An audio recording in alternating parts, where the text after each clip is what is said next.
जय श्री कृष्णा, जय श्री राधे। अर्चना के कृष्ण गुणगान चैनल पर आपका स्वागत है। सबसे पहले आपको नववर्ष की शुभकामनाएं।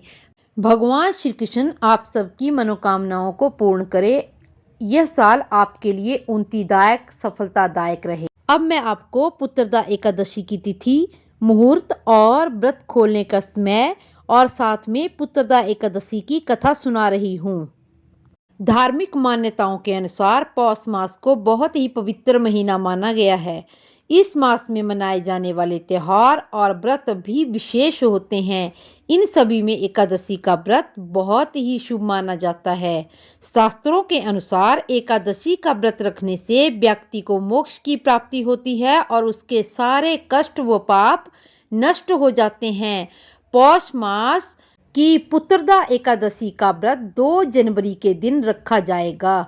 मान्यता है कि पुत्रदा एकादशी व्रत रखने से संतान को जीवन में सुख समृद्धि की प्राप्ति होती है और उसे जीवन काल में लंबी आयु प्राप्त होती है।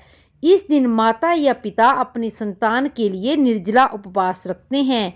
आइए जाने इस व्रत का शुभ मुहूर्त और पूजा विधि। ज्योतिष पंचांग के अनुसार पौष मास के शुक्ल पक्ष की एकादशी का आरंभ 1 जनवरी को शाम 7:12 पर होगा और इसका समापन 2 जनवरी को 8:24 पर होगा।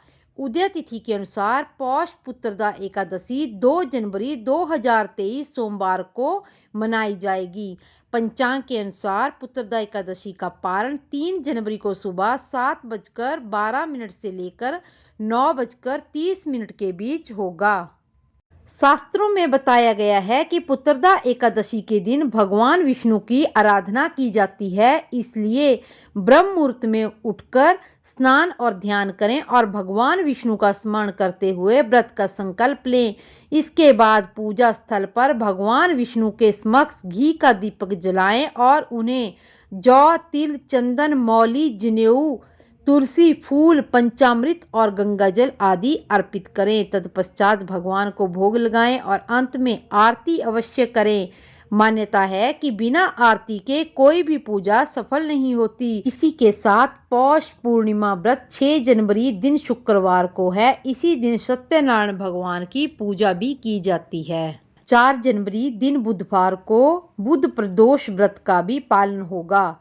इस साल 2023 में वैकुंठ एकादशी के 2 व्रत होंगे। एक 2 जनवरी 2023 पौष पुत्रदा एकादशी और दूसरा 23 जनवरी 2023 मार्गशीर्ष महीने की मोक्षदा एकादशी पर।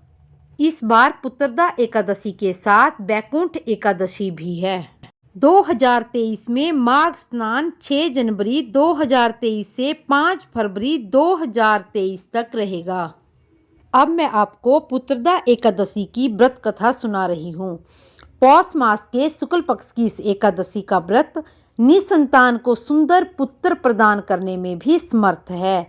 संतान प्राप्ति और उनकी रक्षा और प्रगति के लिए नारी और नर दोनों को ये व्रत करना चाहिए और सुदर्शनधारी भगवान श्री कृष्ण की पूजा करनी चाहिए। भगवान श्री कृष्ण द्वारा अब तक कहे गए सारे वृत्तांत को सुनने के बाद धर्मराज युधिष्ठिर ने आगे पूछा, हे गोविंद, अब आप कृपया करके बतलाइए कि पौष मास की शुक्ल पक्ष की एकादशी का क्या नाम है और इसके व्रत की विधि क्या है और कौन से देवता की पूजा की जाती है।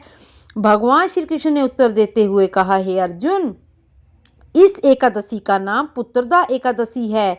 इसमें भी नारायण भगवान की पूजा की जाती है। इस चर और अचर संसार में पुत्रदा एकादशी के समान कोई दूसरा व्रत नहीं है। इसके पुण्य से मनुष्य तेजस्वी, विद्वान, लक्ष्मीवान होता है। इसकी मैं एक कथा सुनाता हूँ जिसे तुम ध्यान पूर्वक सुनो। भद्रावती नगरी में सुकेतुमान नामक का एक राजा राज्य करता था।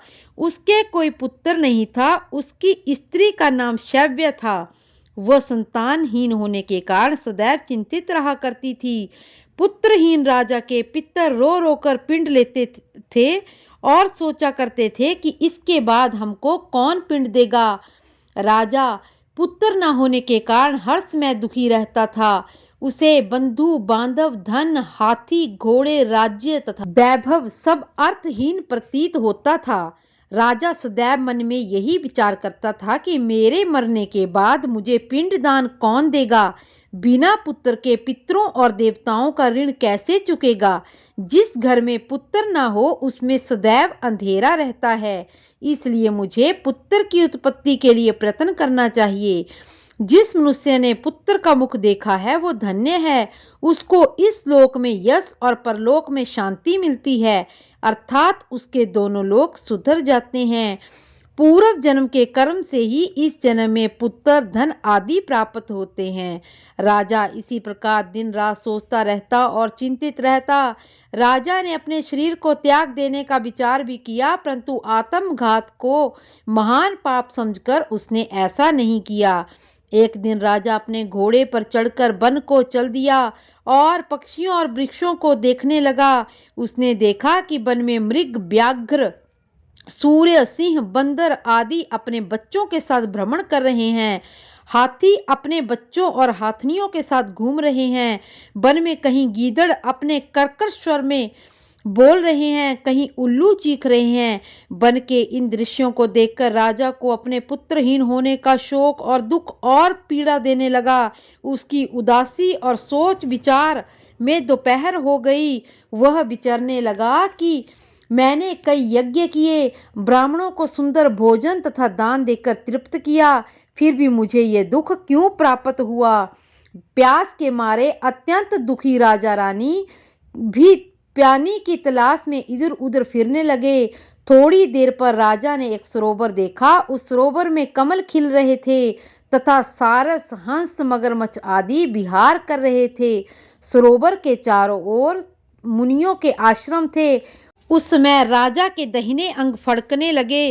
राजा शुभ शकुन समझकर घोड़े से उतरकर मुनियों को दंडवत प्रणाम करके सामने बैठ गया। राजा को देखकर मुनियों ने कहा, राजन, हम तुमसे प्रसन्न हैं। तुम इस जगह पर कैसे आए हो सो कहो। इस पर राजा ने मुनियों को अपना परिचय देते हुए कहा और अपनी व्यथा सुनाई।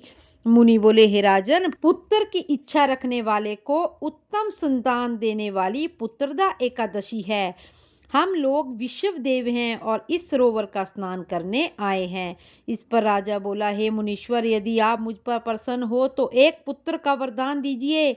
मुनि बोले, हे राजन, आज पुत्रदा एकादशी है, आप भी इसका व्रत करें। भगवान की कृपा से आपके पास भी अवश्य पुत्र होगा। मुनि के वचनों के अनुसार राजा ने उस दिन उसी एकादशी का व्रत किया। वहीं द्वादशी को उसका प्रायण किया और मुनियों के प्रणाम करके अपने महल को वापस चला गया। उसी मास रानी ने गर्भ धारण किया और 9 माह के पश्चात उसके एक पुत्र पैदा हुआ, जो बड़ा होकर अत्यंत वीर और यशस्वी और प्रजापालक चक्रवर्ती सम्राट बना। भगवान श्री कृष्ण बोले, हे राजन, पुत्र प्राप्ति के लिए पुत्रदा एकादशी का व्रत करना चाहिए। इस व्रत के करने से यशस्वी और पितृभक्त पुत्र तो पाते ही हैं और इसके महात्म्य का श्रवण करने मात्र से मनुष्य सुंदर संतान और मोक्ष की प्राप्ति करते हैं। इसी तरह की और भी कथाएं सुनने के लिए मेरे चैनल को लाइक, शेयर और सब्सक्राइब करें और कमेंट बॉक्स में जय श्री कृष्णा अवश्य लिखें। जय श्री कृष्णा, जय श्री राधे।